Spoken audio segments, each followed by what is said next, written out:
Hey there, everyone. This is Chiggersad Gamer, and I'm back with the next part of my Guild Wars 2 Season 2 Let's Play thing, whatever. When we last left off, we had assisted Kaith and Knock in sort of scouting ahead of where it is we'll be invading to attack Mordremoth, and we saw this weird, creepy flower monster thing that I just can't not have nightmares of. And yeah, afterwards we were told to look for this priory member that we had originally helped in the first part of the episode. She apparently has a cipher that Casimir and Marjorie need in order to look for this dragon expert here in the Dormant Priory, which is where we are, as you guys can see by the giant floaty tablets and whatnot. But yeah, I guess we should probably head in and meet up with Marjorie and Casimir to tell them that we have the first part of the cipher. We still have to find the second part inside. In conclusion, let's recap. The 5 confirmed dragons are Kralkatorrik, Jormad, Primordus, Mordremoth, and we believe there is another deep in the oceans. But its entry in the Scroll of the 5 True Gods is partially missing. The scroll, written in ancient times, has a section dedicated to the Elder Dragons, but it came to us in bad shape. It is written in an ancient form of Old Crichton.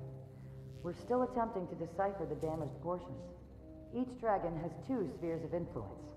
For Mordremoth, that's mind and plants. Zaitan rules shadow and death. By next class, I want you to research the many theories about the different spheres of influence. Choose one and defend it. If you have questions, there's further literature in the library. Class dismissed. That's interesting. That was a lot of information about the dragons, too. I know there was, did we know about a scroll of the 5 gods from before, or is this new information? I don't really seem to remember that sort of thing. Hey there. Anyway, Marjorie and Casimir are here in front of us, so convenience. Hi there. Hi, there you are. How did it go? Did you get it? The cipher? Yeah, I got it. It's a testimony to how sacred the priory is right now. Scattered the priory is right now due to the only person who knows the cipher to get into the storage area is out in the Silver Wastes. It's good you saved her from Fort Solma. It's definitely not typical. So where's Ella McKay? We need to speak to Magister McKay. She's pulling some heavy-duty strings to get us into the special collections. We're meeting a Magister Stonehealer. You don't know who Ogden Stonehealer is?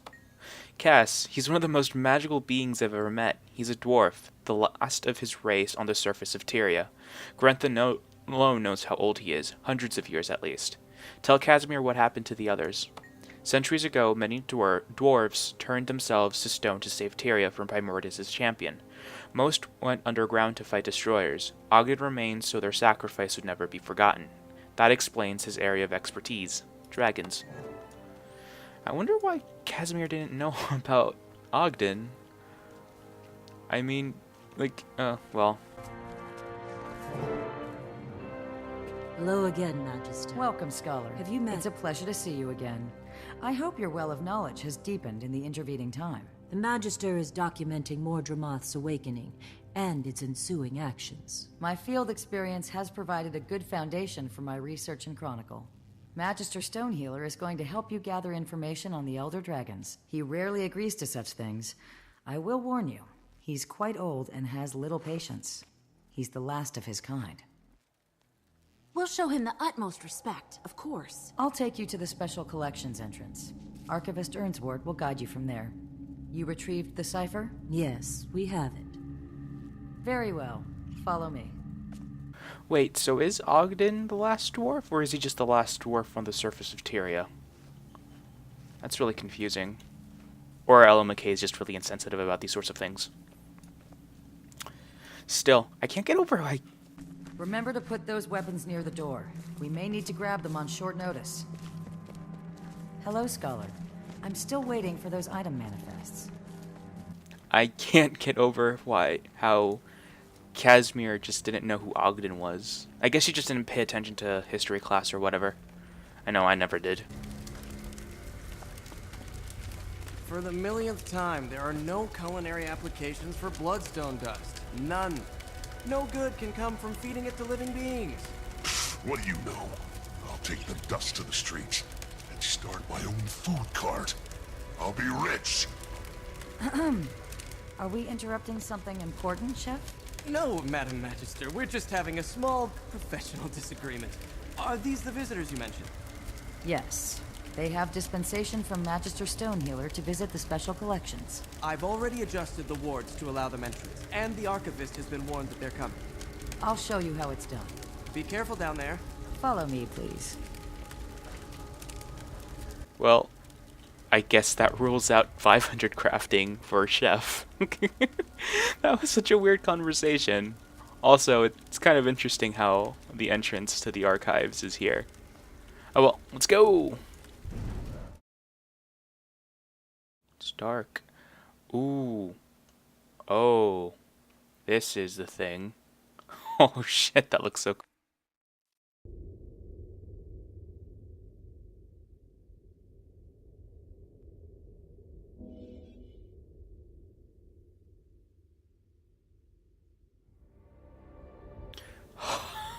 I can't.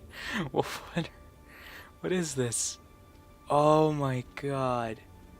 That. My friends told me to do this. So I'm gonna give it a try. Oh. Oh! Oh! Oh my god, it actually happened! Oh my god! For anyone who doesn't know, in Guild Wars, well, this is a statue of Abaddon. Abaddon was once the god of secrets and water. He was a human god. He was the one that gifted humanity with magic, like in old stories, and he was essentially ganged up on by the other gods for doing this because they disagreed with him about giving humans and other lesser beings the ability to wield magic, or at least the ability to access magic. And we never really found out why it was he did this, but still, it's an interesting story to look back. There was an entire campaign in Guild Wars 1 based around Abaddon. It's Guild Wars Nightfall. I recommend playing it along with the rest of the games because it's just like a lot of the stuff that we've been going over lately in the living world seems to be really directly connected to Guild Wars 1, especially this freaking statue. My god, this is just so amazing. But yeah, the dance thing that just happened originally when you first fight Abaddon in his realm, you actually get to fight and you defeat him. There was a bit of an Easter egg where you had a dance off with with Abaddon. And yeah, and at the end of the dance off, he would instantly kill everyone who participated in the dance off. It was insane. Like, if an entire party did it, you would just wipe instantly. Thankfully, it was at the very beginning of the fight, so you didn't really have to worry about having to start over for like an hour or so. So, yeah. I'm really glad they threw that Easter egg in. This is the Derman Priory's special collections. Security here is tight, for reasons you'll soon understand. You are free to browse. All we ask is that you handle artifacts with care and remove nothing from this area. I have to return to my work. Archivist Earnsward is here somewhere. She can guide you to Magister Stonehealer. I'm kind of surprised they're letting a Whispers agent into this place. Though I guess for the story it doesn't really matter, I guess. Because, you know, we need to be in here in order to find Ogden. Oh, we're gonna find Ogden. The last time I saw Ogden was in Arraa. You actually get to talk to him for a bit there. And you interact with him in the personal story during the Priory missions for the Norn, I believe. Which is really cool. Oh my god, this thing is... Oh my god, this is huge. Speak with the archivist. Okay. Oh, Destiny Set in Stone, The Last Days of the Dwarves. Ooh. This book by Ogden Stonehealer describes the events of 1078 AE that caused the transformation of the dwarves. Continue reading. The dwarves are not really gone. They are living weapons, no less real than the hammer of the great dwarf that created them. This hammer, wielded by King Jalus Ironhammer, was the magical catalyst. It caused the success of the Rite of the Great Dwarf. The Rite connected all dwarves' mind so that they could be stronger together. They became one great dwarf instead of many weaker ones. This collective conscious, along with some Asura, humans, and stubborn Norn, put the Great Destroyer to rest. Oh my god! Oh, there's so much stuff here. There's so many books too. A bust. A bust of what? Wow, that is one ugly... Not sure what it is. What is that, actually? It has horns. Why does it have... Or is it just like a head ornament? Sorry. Shaky camera. Oh my god. There are going to be so many books here, aren't there? Yep. Wallows. The Definitive Defense. No Moa. Flora to Fauna over. Flora to Fawn over. Oh my god. Zaitan's Last Flight, The Forgotten Not Forgotten, Set in Stone, King of the Dwarves, Dragon and Gods, Riding the Wind, The Tengu Exodus. Oh my god, I know there are a couple of videos already out at this point with people reading over this, so I probably won't. But I might just have to cut away for a bit to just read the stuff. Exotic bird. Stuffed exotic bird. Funny looking chicken. Oh my god, this place is so cool. Ooh, what's in here? Is Ogden in here? No. Ooh, what's that? Ooh, those look kind of like those holler projectors in the Aether Retreat. Oh my god. Okay, no, I have to read this one. This autobiography focused mostly on the events surrounding the ascension of Cormyr in 1075 AE. I am Kos Dejarin, and I gave up a lot for the Sunspears. I lost promotions, a father, a sister, friends, and my home to fight for the organization. I became known as the bane of corsairs and demons. I fought for my country and my spear marshal. Holy goddess Lissa gave me Cormyr and Milani. One of the two I married, the other I pray to. I love them both with all my being. I risked my life many times for Cormyr, but she got what every great warrior deserves. She died courageously. Aww. Kos. You and your afro. Okay, I'm gonna move on before I completely... I might just come back later and read all this stuff, but for now, Stowe. Arcanist Earnsworth. Are you delivering something? I'm already buried in magic items. I don't have enough scribes, and every piece needs to be cataloged. I'm sorry, I don't know what you're talking about. Oh wait, you're Despada. That's a relief. Every day it's magical this and arcane that. Half the time all they bring me are glowing rocks and fungus. Why do you do that? The word is that we're storing artifacts for safekeeping from the dragons. As you can imagine, every noble with a magical pinky ring wants to store it here. Are you sure you're safe here? Don't tell anyone, but we can only hope so. Our best defenses are magical. They'll protect us for a while, but as the magic levels in the world drain, they'll eventually cease working. Have you seen any especially interesting items? Look around. You've got permission to browse. Just remember who has to put an item back if you don't. My fingers are already itching. I may stay a while after I meet with Magister Stonehealer, literally. Let's get you on your way then. We can't help you. What can I help you find? How do I decipher the number shelves? I'm looking for a book on Norn. I'm looking on a book on centaurs. I'm looking on a book on Duke Baradin. Huh? How do I decipher the shelf numbers? The N refers to the cardinal directions in the main annex. Some alcoves are on the south side, some on the north. The number tells you which floor, and the last number in which is which alcove. That's exactly what I needed. Much appreciated. Wait, what? I don't even remember the cipher. I'm gonna talk to her one more time. This fouled parchment bears hidden written lines. They say, an almost king fathered a ghost. Hoofbeats drum at a trading post.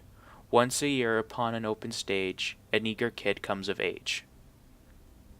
Oh, that would make sense. An almost king fathered a ghost. I guess that's talking about King Adalbert?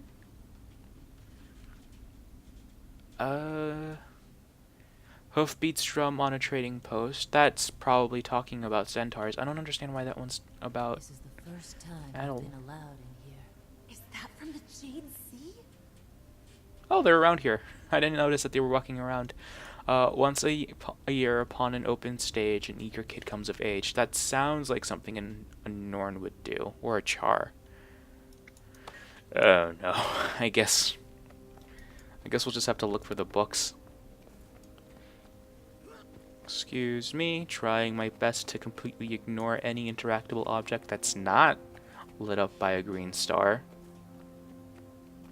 Oh, that's on the second floor. Yep. Ooh, first stairs. Climbing up, up.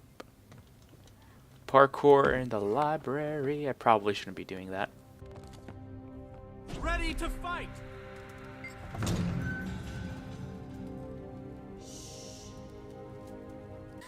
Did I just get shushed? Oh, wow. Written by Ella McKay, this collection of historic facts reveals the life and death of one of Ascalon's most notorious dukes. Read on. Oh, Duke Baradin. That makes sense now. An almost king fathered a ghost. Duke Baradin... Oh, wait, that's probably... Though first in line to the throne, Duke Baradin did not object when the people called for Adalbert to be king instead. He spent his life on the Baradin estate, making wine and trading warriors. Baradin's daughter, Althea, was betrothed to Prince Rurik, son of King Adalbert. Althea was murdered by Char, and her ghost remained restless until a renowned hero returned her ashes to Baradin. Duke Baradin was caught in the foe fire, and his ghost now causes regular trouble for the Char in the plains of Ashford.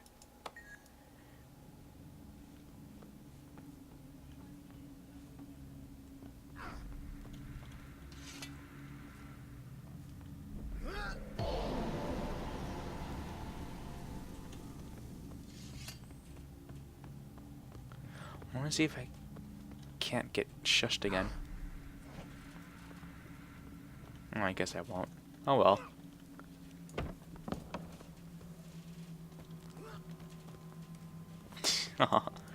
I guess I should probably jump down. I think I just got shushed again. That's so cool. What was that? In consideration of sacrifice. Nope. Centaur tribal culture and history. I did, but I was... Oh, whatever. In this series of reports from the hinterlands, explorer Ket details what her research has uncovered about centaurs and their tribal society. Centaurs can be found in many places throughout Tyria, and as far away as Ilona. Some tribunes, such as Orshard raiders from the Crystal Desert, are known to eat human flesh. Ew. Centaurs are one of many races displaced by humans. The number of warring tribes far outweighs that of peaceful tribes. The risk of elder dragons, especially Zaitan and Jormag, has put centaurs in even greater conflict with humans in the Shiver Peaks and in the plains as the two races compete for territory. That makes sense, actually. Quote from Ventari the Centaur. Oh, nope, I have to read this. Sorry, guys. A first edition of the collected quotes of Ventari, the centaur beloved by many Sylvari. There was a time once when humans and centaurs lived in peace, but that was long, long ago. I'm afraid that I will not live to see such a time come again to Tyria. The outside world is a violent place, where the seeds of chaos are sown with innocent tears. Centaurs are a proud race, fiery with passion. They would not see humans as equals. Against the odds, they fought. The humans rose to crush them. War consumed those lands, and my home with it. Forging the path of serenity from the mind to the heart is more difficult than any battle fought with steel. The only peace to be found is within the self. This place is home. As bloodshed casts its shadows, we shelter beneath this place of solace to live life as it was meant to be, in harmony and unity. Regardless of race or caste, all are welcome. All this began with as a seed that Roran gave me. He fought the white mantle to slaughter my people. Those battles cost him his wife and daughter. In his grief, he threw down his weapon. Perhaps he, Ronan, was looking for escape, or a place to die, to end his suffering. There he lay a broken man, and in that moment he found the seed that would become all this. Live life well and fully, and waste nothing. Do not fear difficulty. Hard ground makes stronger roots. The only lasting peace is the peace within your own soul. All things have a right to grow. The blossom is brother to the weed. Never leave a wrong to ripen into evil or sorrow. Act with wisdom, but act. From the smallest blade of grass to the largest mountain, where life goes, so too should you. Oh man, those were from the tablet. Okay. I'm enjoying this. Oh my god, there's just so much stuff here. Where's the last one? I think it's in here. It's up the stairs. Okay. Oh my god, I don't want to find stuff to read, but it's getting really hard to not want to. The Great Hunt, Rite of Passage. Ooh, so I was right about Norn. Well, the NPC told me outright. Shut up! I don't care. Ironleaf Iceborne gives us a basic primer on the ancient Norn ritual called the Great Hunt. Every year, Norn contenders compete to take home the title of Slayer. This is an important trial for the young. It launches their legendary journey. There is a note written on the parchment between the pages of this book. I'm going to read on first. Experienced hunters capture a different foe each year. In 1325, for example, it was Isormir, a great ice worm. Many died in the battle. Only one was victorious. Really? Oh, that's odd. I could have sworn more people survived that. Read on. There. A note says revolution came to Radasum and won too, and put a fell upon emerging blues. SYL. Okay, so we have to find more books. Let's interact with this one. I wonder. So cool. We're standing on a small little thing. Stuart gives his uncensored thoughts on the historic event and what pretends to the future. Words. Not since the destroyers has Radasum come so close to disaster as when the city's golems began to malfunction and turn on their makers. One must consider the current peacemaker to golem ratio of 1 to 10 when gouging the potential for future recurrences. The potential for cataclysm is unsettling, at best. For now, Inquest crews remain part of our society, but their antagonism against the Council grows with each passing cycle. We must install countermeasures to ensure history does not repeat itself. This time we have more disastrous results. Oh, wow, that's cool. I mean, if you walk around Radasum for a while, you'll actually listen to a conversation about the Great Golem Uprising, in which, as the book said, a bunch of the golems just went haywire and started to turn against their creators. And now there is a suppression inhibitor being installed into every golem nowadays, so it would help not allow them to go crazy and kill people. I didn't know that the ratio between peacemakers and golems was that crazy, though. Damn. Okay, a treatise on the shadow of the dragon. Scholar Catherine interviewed dozens of her... Shut up, I get it, I'm being loud. Shh. Scholar Catherine interviewed dozens of her fellow Sylvari who claimed to have seen the shadow of the dragon in the dream. She concludes that only one such report has any credibility. That of Despada. Oh my god, I'm in a book. I'm in a book, guys. Read on. Shadow of the Dragon is the name assigned to Mordremoth's champion. This nightmarish creature has been spied in the dream and the world. While some believe it is immortal and cannot die, others do not. To date, there is no proof in either direction.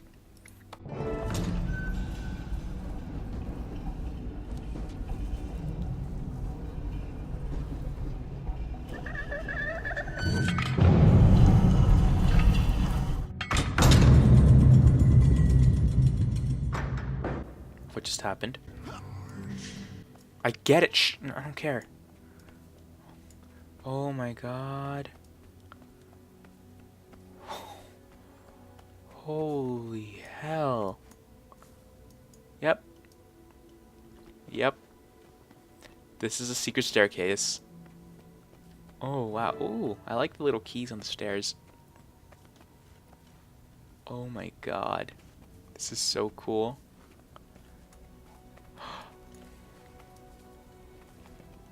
Oh shit, it's Ogden. What took you so long? Getting the cipher from Explorer Campbell took longer than expected. We're sorry for the inconvenience. Well, don't waste my time. Tell me what you seek. Okay, okay. Speak up. These old ears are worse than my old eyes. They're worse than my old, never mind. Go on. Magister, it's me, Despada. We met. Yes, I remember you. No time for nostalgia. Get to the point. I need information on how to deal with Mordremoth. Actually, I think you need information about meaning of your vision from the Pale Tree. What? How did you... There are those who have taken an interest. I have some warning that you might be calling. Your challenges do not go unnoticed. Who? All in good time, but know that they have Tyria's best interest at heart. Now, this is what you're looking for, this artifact. Go on, examine it closely. What is it? Don't ask. Act. Examine it, and you shall see. As you wish. Inspect the hourglass. Oh, I remember this from the trailers. I wonder what it's gonna do. The ornate hourglass is made of precious metals and has a palpable aura of magic. Examine the artifact. Don't be shy. You can touch it. Touch the hourglass.